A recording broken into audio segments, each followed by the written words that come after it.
Hello, you fantastic, lovely people. Welcome to the Deal Finders Corner, your weekly property talk show brought to you by Property Filter, hosted by yours truly, Asif Omar from the Property Filter team.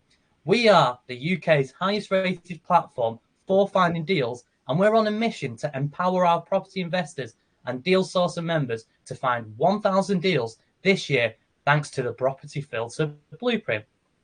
The purpose with your Deal Finders Corner is to give you more and the best of the available resources. Invite expert guests who will share with you the latest and most current strategies, tactics, and secrets about what actually works right now in terms of finding and making deals and the reality of systemizing and running a high performance business in property. It's my absolute pleasure to introduce my very good friend, Timothy Witt, on today's Deal Finders Corner. Tim Witt is a UK-based property investor originally from Adelaide, Australia. He began his career in construction management in 2005 and has spent several years working as a project manager before relocating to the UK in 2014. Now based in Manchester, the best city in the country, Tim became an accidental landlord whilst raising his two children, a moment that sparked a much bigger journey.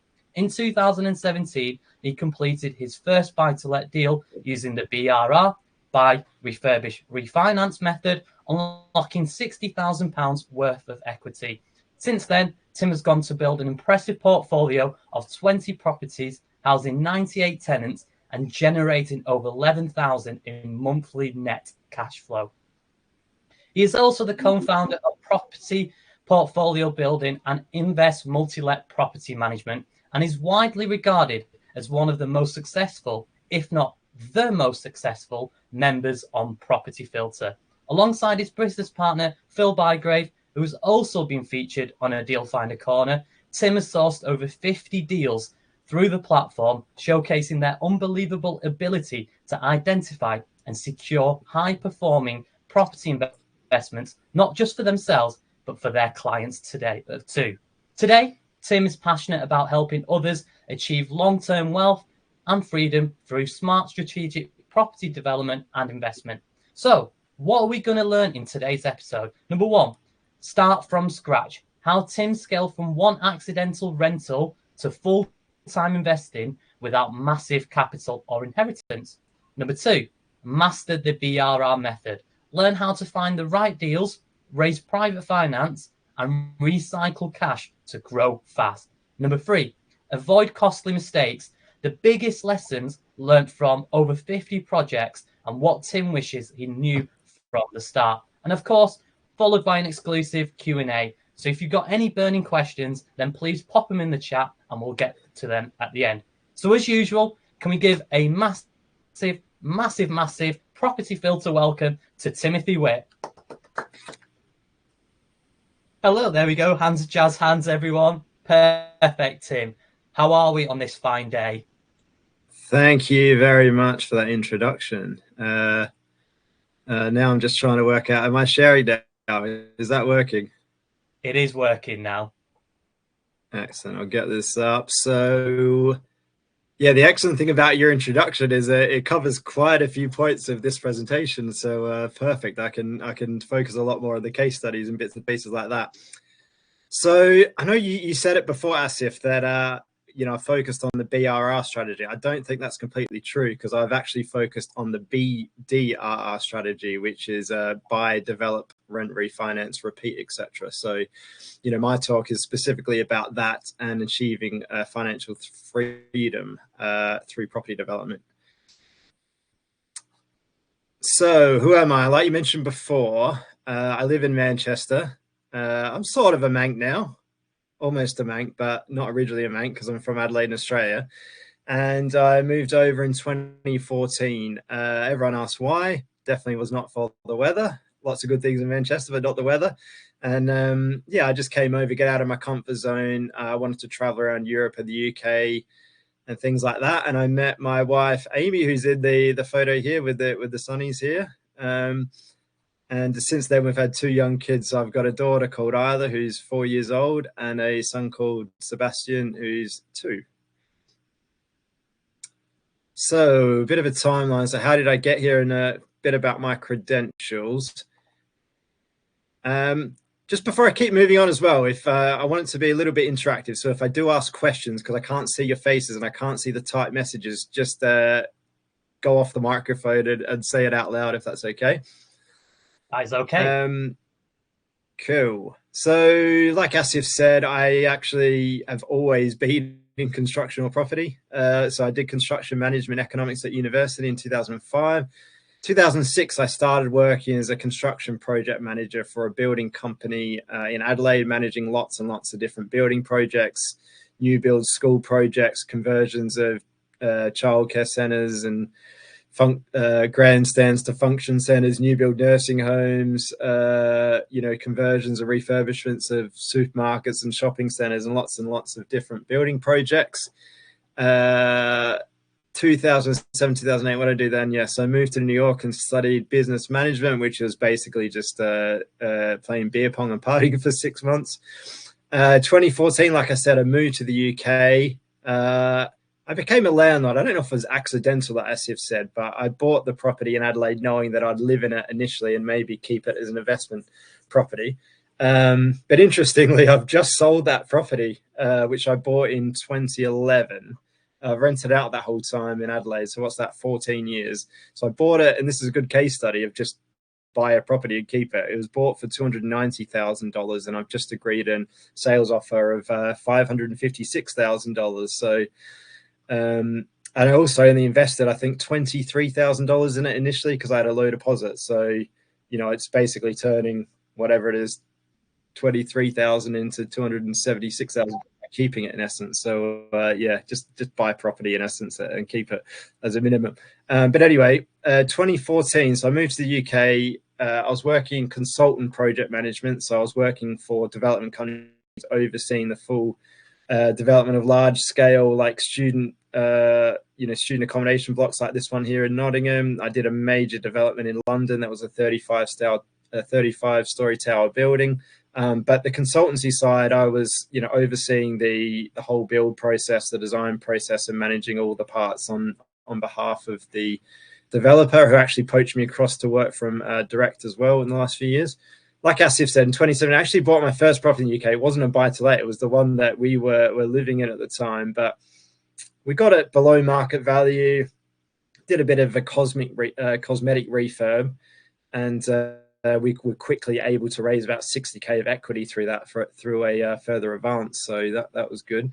And then I used that initial capital to then buy 4 basic buy-to-lets that needed refurbishment work. So I did 4 BRR type projects in 2018, 2019, which sort of added in like a little bit of a portfolio and a little bit of cash flow. I think it was about £1,200 of cash flow from those properties at the time. Oh, and I also wrote a book in 2018, which is a little plug for that, Quick Lessons for the Real World, What They Don't Teach You in School. So it's a heap of stuff that I wish I learned as a teenager, young adult, through school and university that basically you don't learn. And I learned through experience. So I put that and summarized in about 65 or 66 different sections in that book. So if anyone that's got a teenager or a young adult in their family, you should pass on that book if that's all right. Right, so moving forward then, so 2020 through to now, so I've been able to grow my property portfolio, I think like Asif mentioned, to about £11 million in total. Currently, it's about 22 properties, about 45 units, in conjunction with some of my joint venture partners, and that net clears me cash flow-wise from that portfolio around about £11,000 a month. In 2021, I had enough cash flow through the portfolio that I could, leave my day job. And then in 2022, myself and Phil Bargrave, we formed the business Property Portfolio Building and Invest Multi-Let Property Management. And a key thing here, I think Asif sort of touched on it before, but pretty much from 2020 onwards, I didn't use any of my own money because those original buy-to-lets with the BRR strategy tied up all my funds that I had, and I ran out of money at that point. So I had to use private investor finance, joint venture finance, predominantly to build up that portfolio. And now I use that in conjunction with profits from our other property businesses to keep building. And also from 2022 to 2025, like I mentioned, we've been doing projects in our property portfolio building business, which is a turnkey service, which is a source build managed service for clients. And we're now up to about 43 projects for them. And also in that time, in that period, while doing all those projects, I was able to spend a total of 6 months in Australia with my family. So obviously a lot of work going on, a lot of building projects, but still being able to build a team and systems and things like that I could, disappear predominantly out of the business for decent periods of time. Obviously some good business partners as well, like Phil on the ground. Right, so I talked about it before, but BDRR, what is that? So anyone that knows the BRR strategy is basically replacing the refurbish with develop, because, instead of just doing your light cosmetic refurbishments, replacing kitchens, bathrooms and decorating whatever, we're talking proper developments where we're changing use. We might be converting from a house to a HMO, a large residential to a large HMO, a commercial building to a HMO, or a commercial building to blocks of flats and things like that. So it's a bit more removed from your basic refurbishment project. So I just want to touch on a few challenges, and I want a bit of engagement here, if that's all right. So these sort of projects that I'm just mentioning there, what are some of the challenges you could face in some of those projects? Can anyone help me out with something you could face, especially through the build aspect of the project I'm mainly talking about here?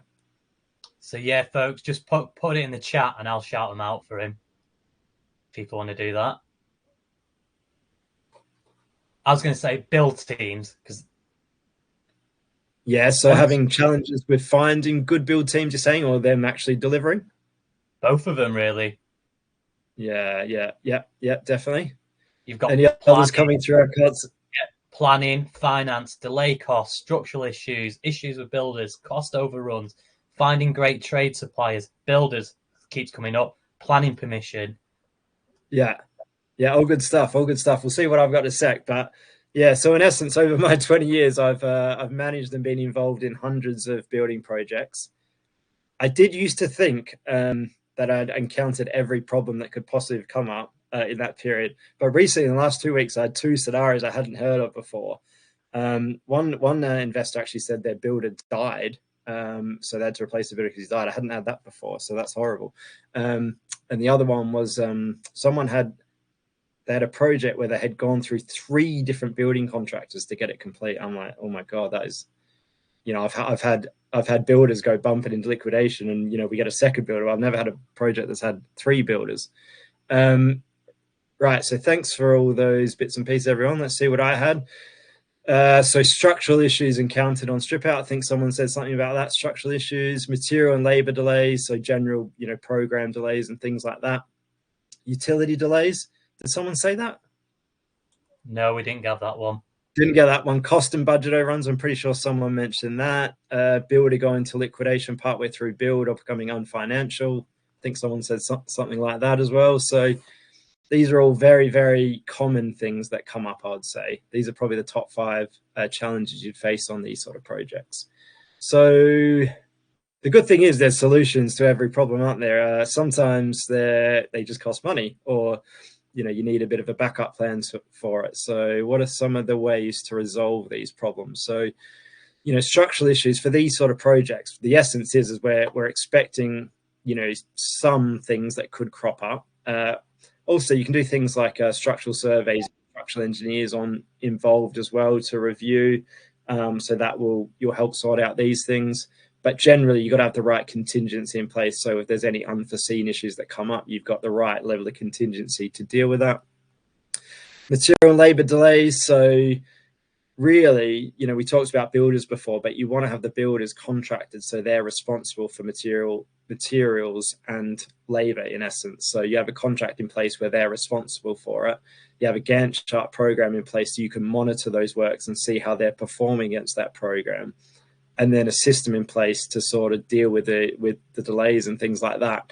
Obviously, if there's crazy delays like we had in COVID and material availability was terrible, and we've had labour shortages because of Brexit and all these sort of things. You just have to be reasonable with your build contractor, but ultimately there's ways to deal with it.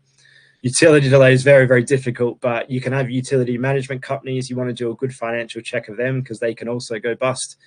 You want constant direct management and communication with the utility consultant or utility supplier as well, but you can delegate that work to your project manager. So cost and budget overruns, you've got to have an accurate budget in the first place. You've got to have a really solid base of accurate scope of works, accurate building regulation drawings, accurate drawings in general, fully detailed and accurate finishes specifications and all those sort of things. And that way the cost that you've got from the build contractor is very, very accurate to what you're going to deliver. And then it's only sort of unforeseen or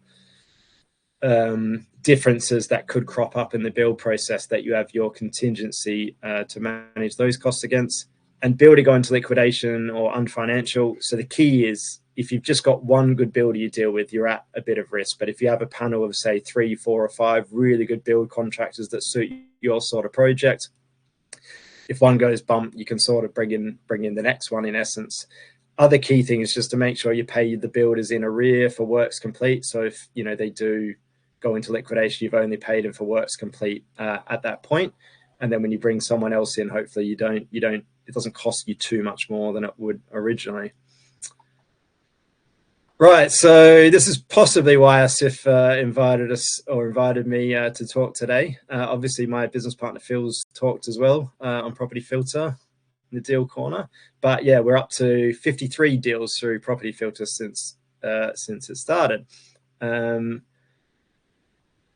Also, we have a podcast called the Financial Freedom Podcast, which is basically, we've got lots of guests who are either achieved financial freedom or on their journey to achieving financial freedom, and lots of technical topics about what we do and how we go about things. And we were very fortunate enough that Property Filter have actually sponsored us on that podcast. So if anyone here today has not listened to the podcast, please go and listen to it. And even better, you could like and subscribe to the podcast, because that helps us a lot as well. So, and also with the support of Property Filter. So I've got a few case studies to go through today of deals that we've sourced through Property Filter and then developed out. Sorry to jump in. So there's an icon at the bottom. Could you just hide it because it's coming over the words? Which on this screen? On your sharing bit, it'll say something like, that's the one. Oh, is that bit? Yeah. Oh, it says hide. You can just hide it. Yeah, got it. Perfect.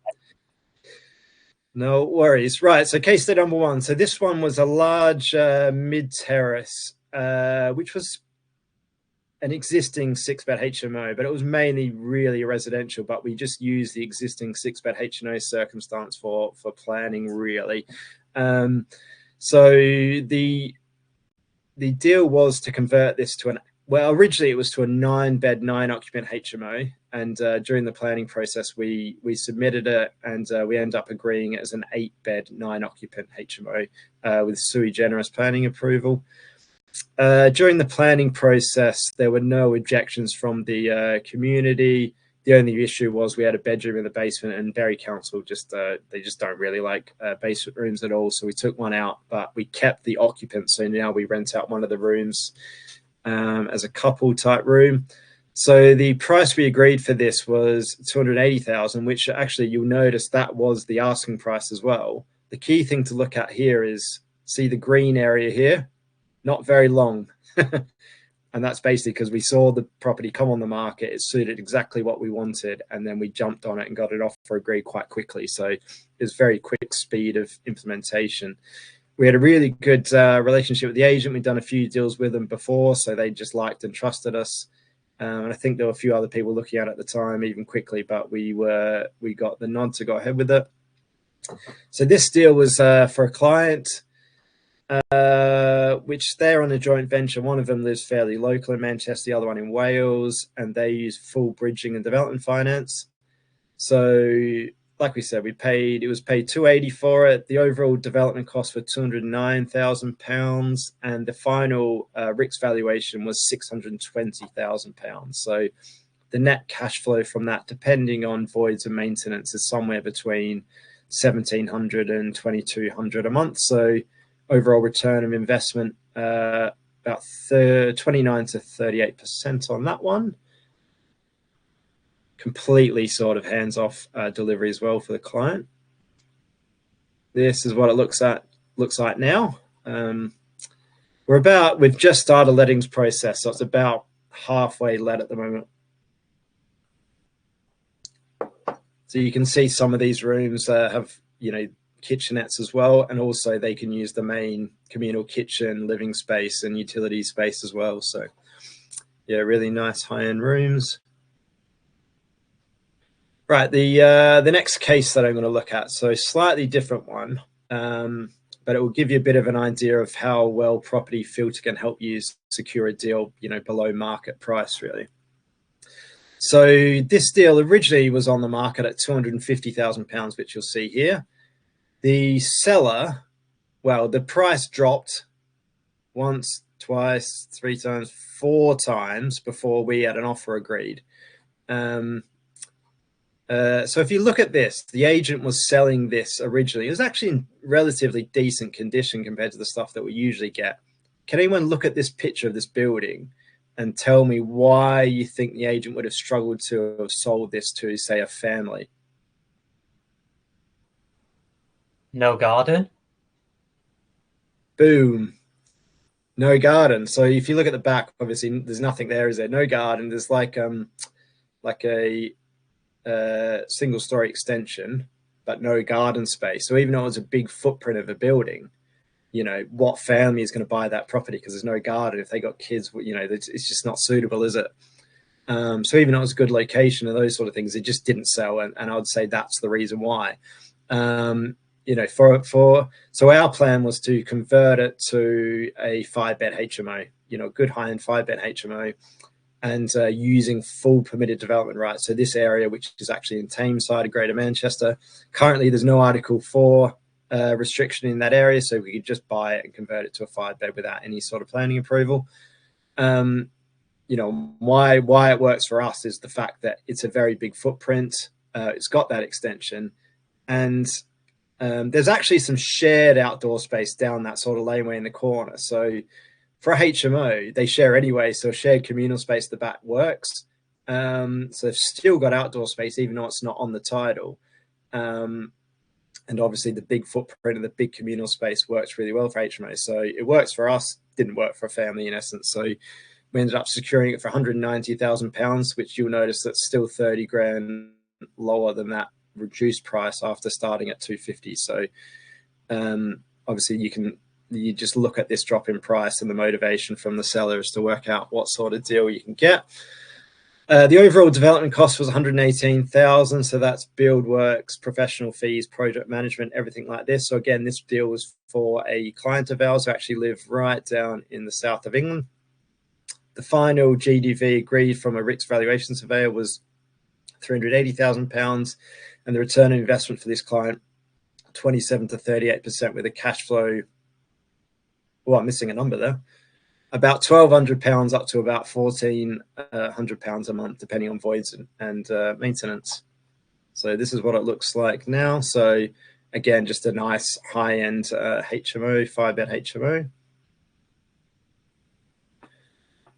So case study number 3, slightly different one, just a bit of a bigger deal. This is one that we're doing for ourselves. So it's an old cotton mill in Helmshaw, which is about 20 miles north of the centre of Manchester, probably about 5 miles north of Bury.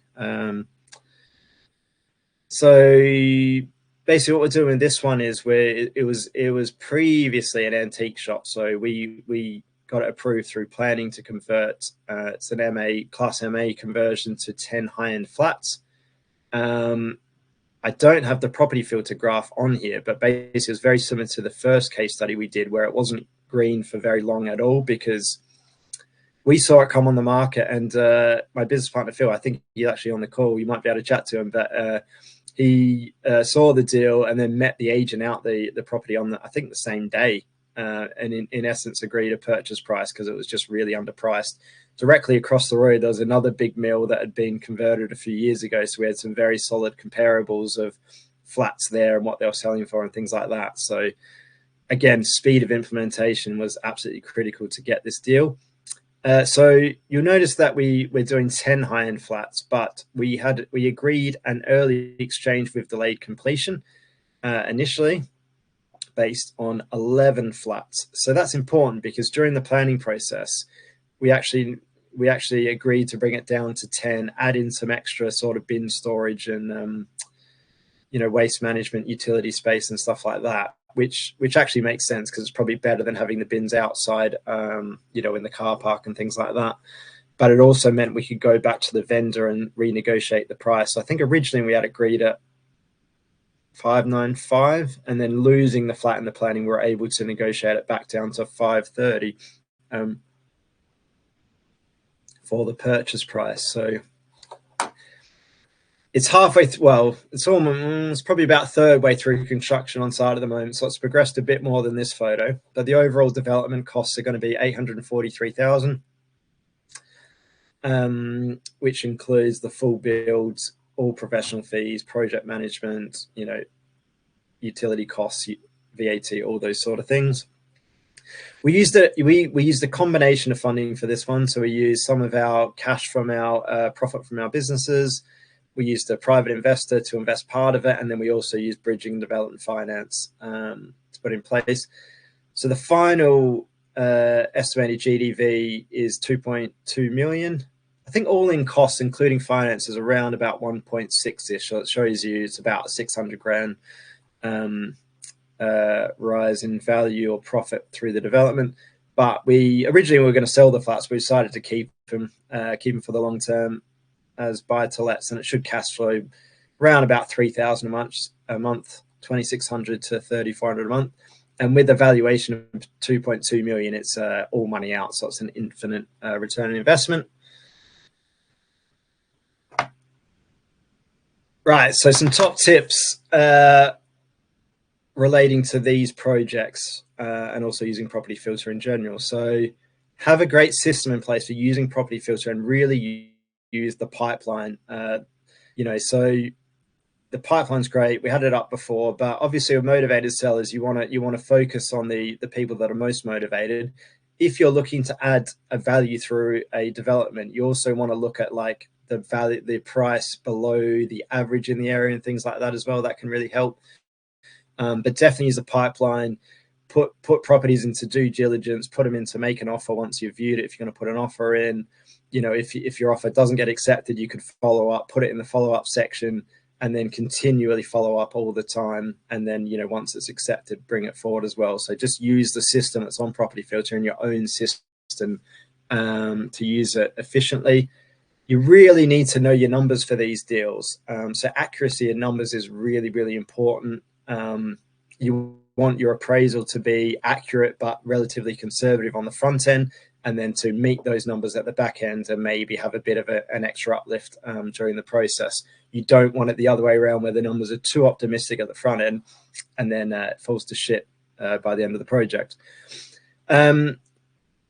Be trusted, reliable of agents. So basically, a lot of our reputation is building these relationships, doing what we would do, having the funds and the buyers ready to go, and don't waste anyone's time, basically. And then those agents will keep bringing you deals, keep wanting to secure deals for you in the future. Obviously, with HMOs, you need to invest in areas with really great tenant demand. So you should constantly be looking at the demand in the areas you're looking at. So if you've got a proper spare room account, you can check supply and demand in the areas by looking how many rooms available versus how many actual tenants are looking for those sort of rooms in those areas. So that's a good way to check demand in the area. You can do it for that exact postcode, and you can do it for people that are looking across a few postcodes, but it gives you a good picture of the supply and demand in the area. When you put offers in, you don't really want them accepted straight away, do you? Because if they just get accepted off the bat, you possibly paid too much. So you want it rejected initially. Possibly you put it in your follow-up and you follow up later down the line to get a better deal. You can also use weird numbers and back up your offers with data, things like comparables and all your numbers stacking up and all those sort of things. If you do weird specific numbers, you can sort of say, look, we've actually, our spreadsheet just doesn't let us go any higher than £193,562 because at that point it's just not viable for us. So, they might think that you've really looked into it, and that's the absolute top end you can do.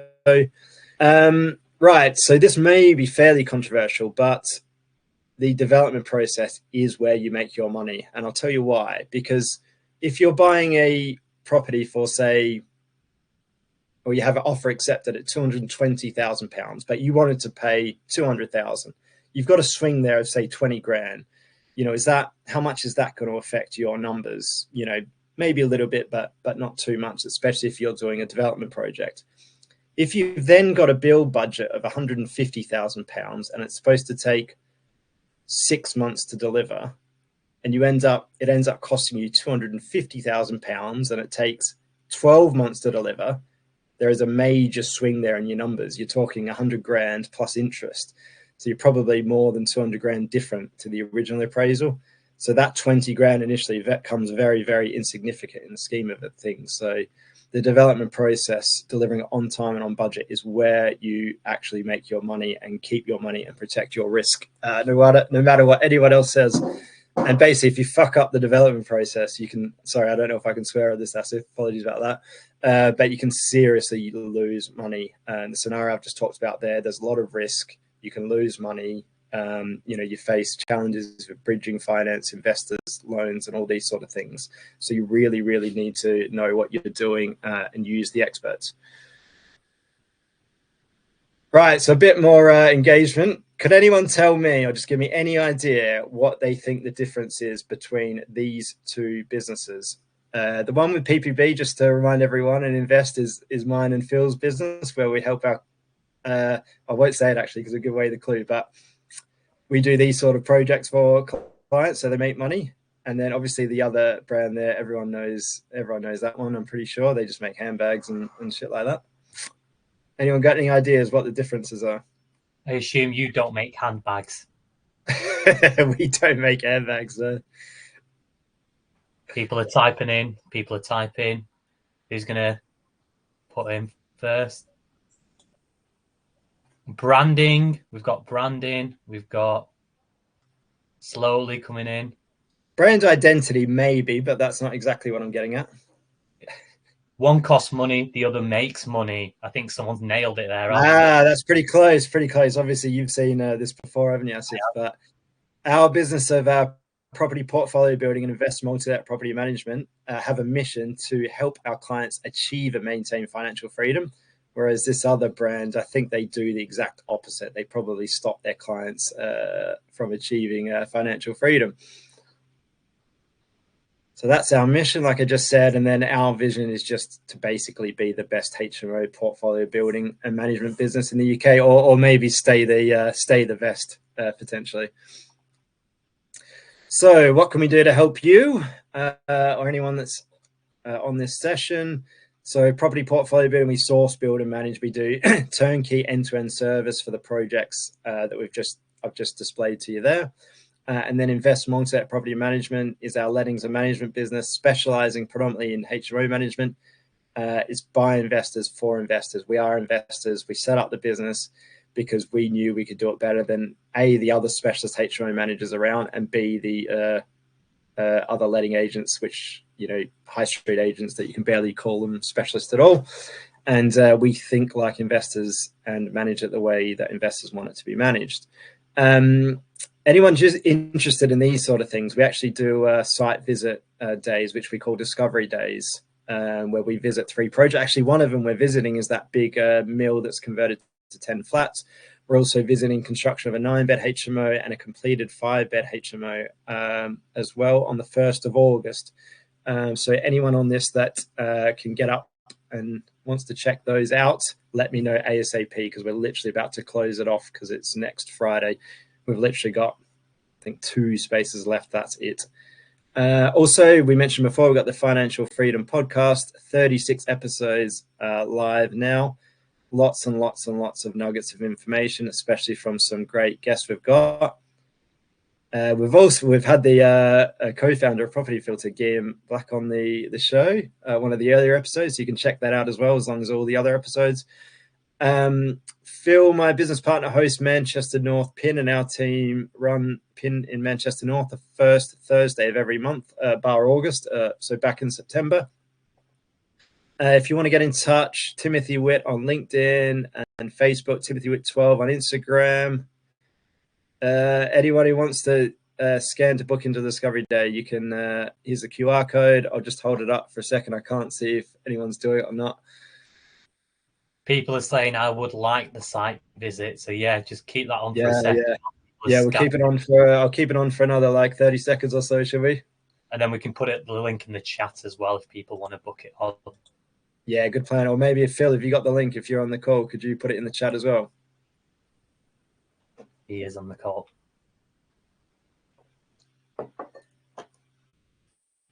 Excellent.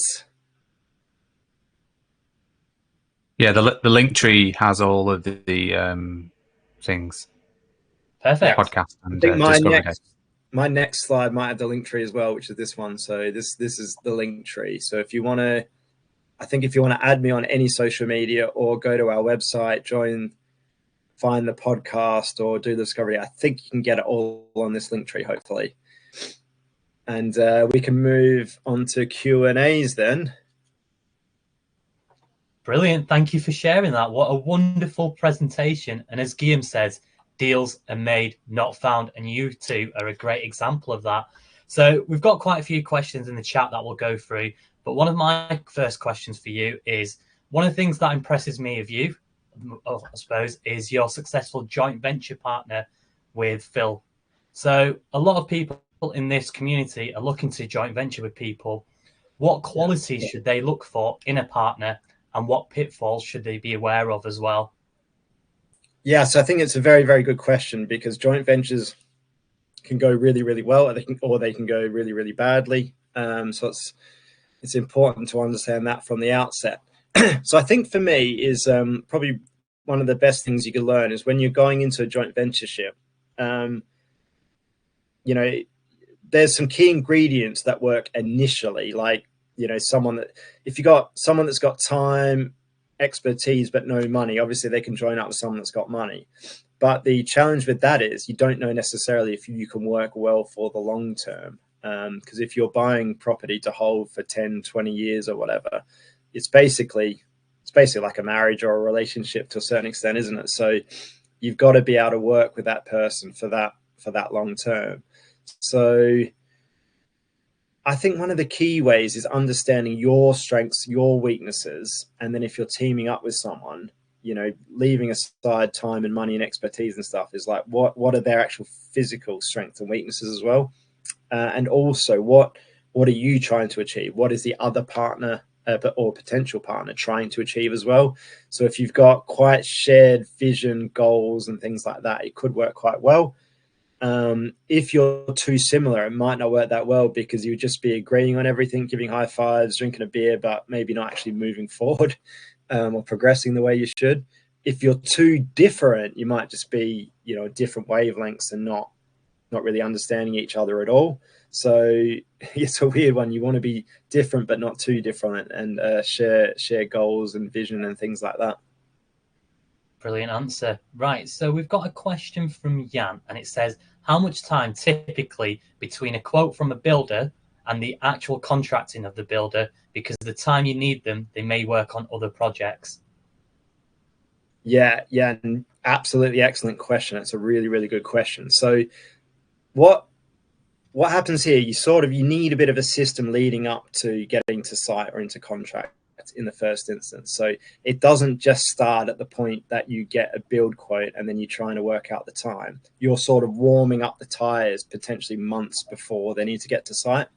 So if you've got a pipeline and you're working up a pipeline, you're working builders regularly, you're keeping in constant communication with them as it is. If it's just a one project that you've got, as you're sourcing the deal, you should have been building up your sort of panel of builders or your build contacts before that point anyway. So then once you find the deal, you've got those people that you can, you need architects, you need principal designers for health and safety, structural engineers, did I say project managers, all those sort of people to, to get things moving. So you find the deal, then you need to decide, once you've found the deal, maybe before you've completed the purchase, is, how much money or time can you risk on progressing what would I call the project management aspects of the development. So what I mean by that is getting the drawings in place from the architect, developing a fully detailed tender pack in place with everything the builder needs to price and to get into contract. So, those things will take time and cost money. And you just need to weigh up whether you're happy to do that before you complete on the purchase or not. So if you've got security of the property, like you've exchanged contracts, like an early exchange, or you got an option agreement or something like that, you can do it early and have the security. If you don't, it's just, just looking at the chances, like, there's a little bit of a small chance the seller could pull out. You might not be able to go through with it or whatever, but they're the things you need to weigh up. But if you run that process, so you've talked to your builders well in advance, they know things are coming, and you've started that process, well in advance, you do a tender pack. In the tender pack, you want to specify when you think the build project can start on site. So you'd say, like, tender period, whatever it is, 3 or 4 weeks, a couple of weeks for, quote assessment and, contract negotiation time, and then a 2 or 3 week lead in time to start on site to get all their everything in order, because you need to do asbestos surveys, building control notices. You might need site amenity setups. You might need a principal designer works for the health and safety pre-construction work. So you want to do all that process and have it mapped out for the builder, so he knows that roughly you should be starting in 8 weeks time or whatever. So it's already sort of planned out. You've had the wheels in motion that, say months leading up to that process. So by the time you've got the quote and you're moving into contract, the builder's already knowing that he would need to start in 3 or 4 weeks or something like that. So, and also, from your early checks, his resource availability, his team availability, and all those sort of things. And if he doesn't have it from that period to meet your time frame, he's not suitable to be on your sort of tender process anyway. So you should only be using the guys who can actually work to your time frame. So yeah, I hope that answers it. I could go all day about it. So we're going to take it one step back as well, and we're talking about build team. But what is it that you look for in a build team? Right. So it's quite simple with a build team. What do we want? We want a builder that's going to deliver within our budget, within our time frame, to great quality, and do it safely. That is it. Does that sound easy?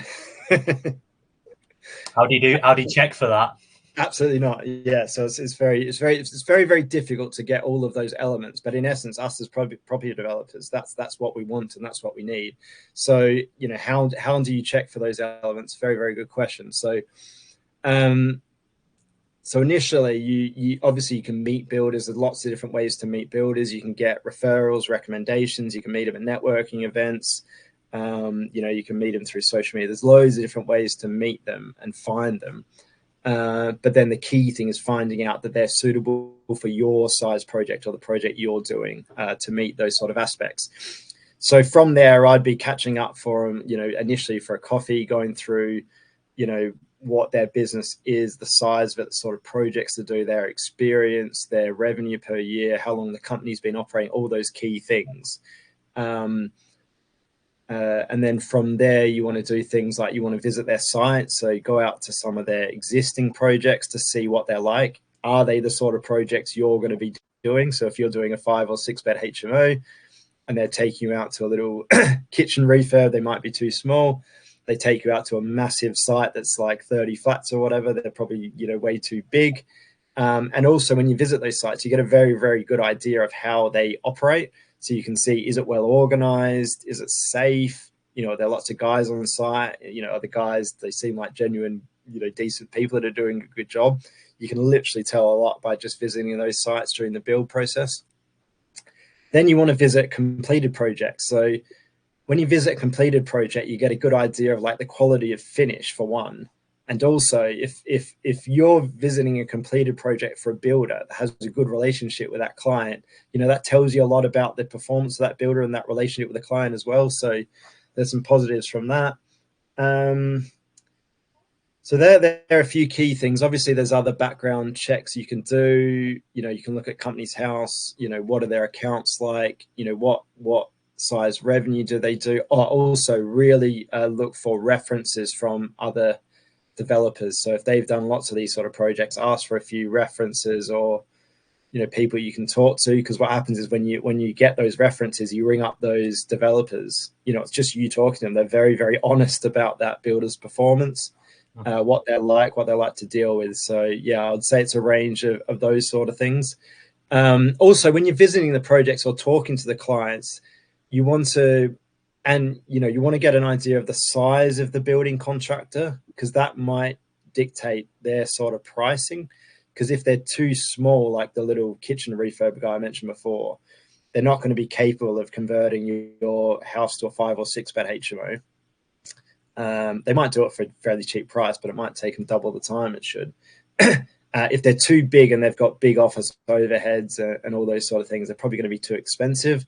So you can get an idea on how they'll price it based on, you know, the setup. If their setup is right for your sort of project, they're probably going to be on the money. And then also you can look at the budgets of what they've delivered at other projects for other people and all those sort of things to weigh up whether they're going to fit the pricing regime. What were the other ones? Safety. Obviously, safety, you can talk about references from client, but I think the site visit gives you a very good idea on how safely they work.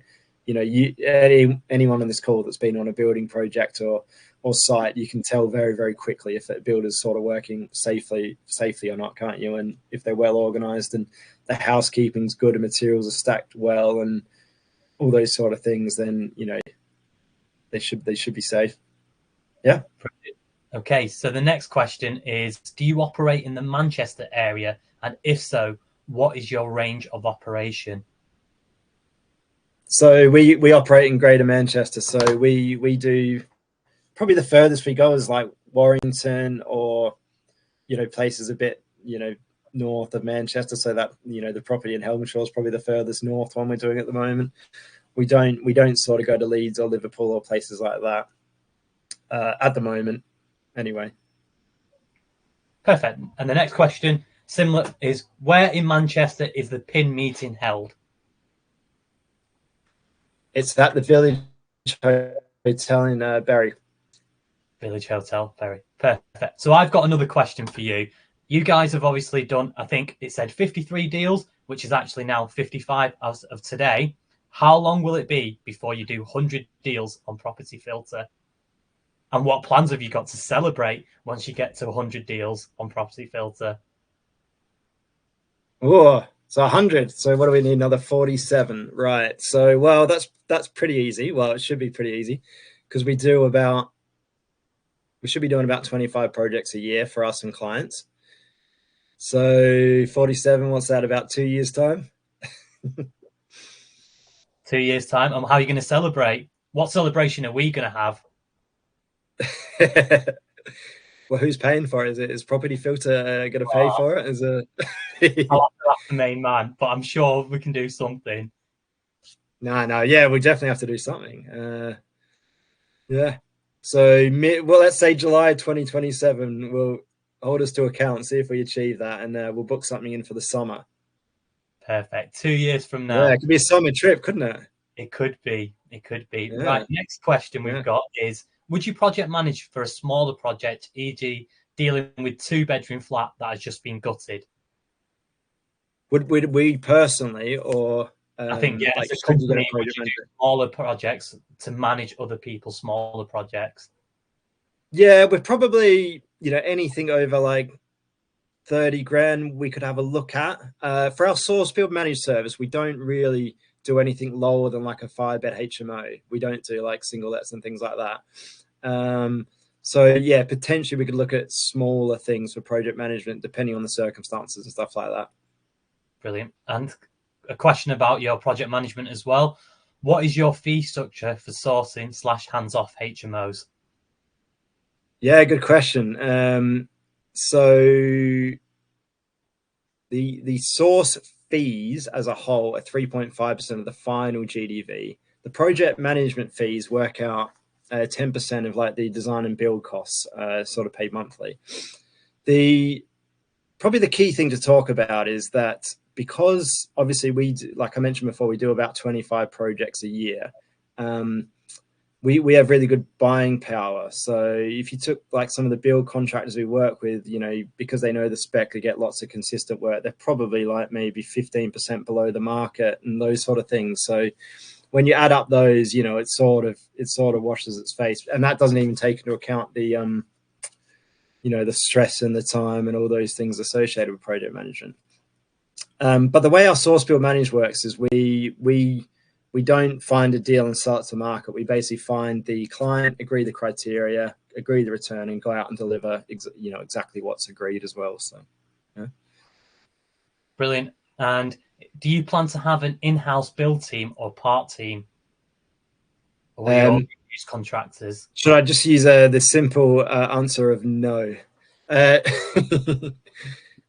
So we operate as project managers. So part of that is like, so we're sort of like a neutral party, and we're properly looking at the interests of the property developer, if that makes sense.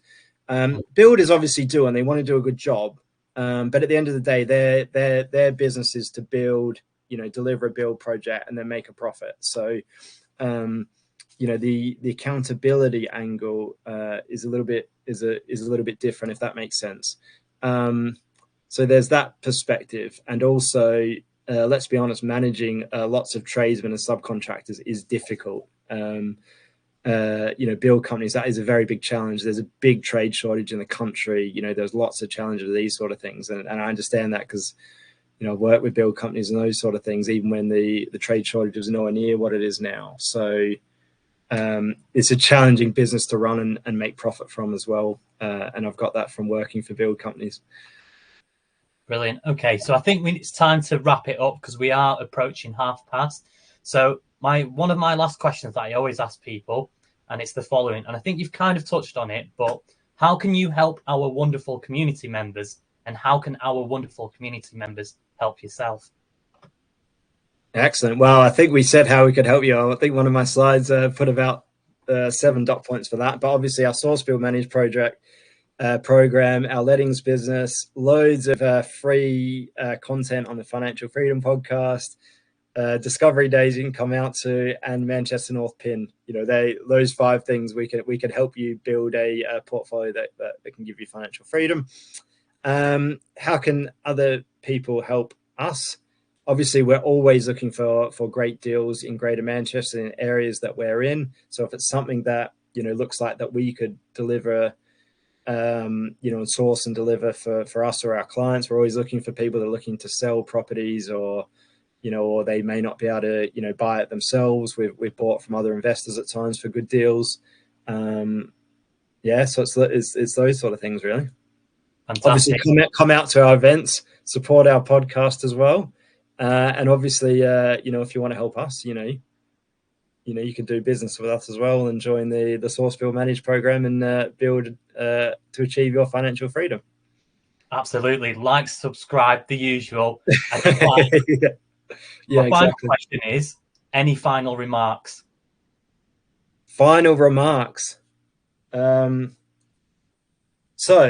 here's a final remark then, and we probably didn't touch on it too much before, but, you know, property filter and all these things are very helpful to achieve your goals. But, you know, to achieve your goals, you need to be very, very clear on what your goal is in the first place. So what I mean by that is, like, physically what your strategy is. You know, are you delivering for, you know, HMOs for professional tenants? Are you delivering, you know, service accommodation for tourists, whatever? You know, that's your base, you know, strategy is the end product and who's using it. And then, you know, what your goal is you're trying to achieve, why you're trying to achieve it. Once you're very clear on those things, obviously there's some really good software to define the deals and other people that can help deliver it and all those sort of things. But you need to be very, very clear from the outset on what you want to achieve and why. Brilliant. Okay, that's a perfect ending. So, thank you, everybody, and thank you, Tim, for joining for us another edition of Deal Finders Corner. It was an absolute pleasure to have you here, Tim. I'm sure our community members are blown away by the value you've given them today. So for next DFC, we have my very good friend again, Peter Baker. He is the Business Development Manager at Your Property Furnish, bringing 23 years of experience in estate agency and property management. He now specialises in helping investors maximise their property potential through expert furnishing and styling. Peter also holds the Bay Property Network in Morecambe and is a regular speaker at a national PIN and PPN event. I think he's almost spoken at every single PIN event in the last 12 months. But for now, all that's left to say is visit propertyfilter.co.uk, log on to your Property Filter account, check out the deal blueprint, define your goldmine area, engage with motivated sellers, assess properties in seconds, and load your pipeline and make deals. Have an endless supply of deals, join the top 1%, and become a high achiever deal finder. So that's me, Asif from Property Filter. Looking forward to seeing you all again next week. But in the meantime, go and grab them deals. Catch you soon, folks. Thank you.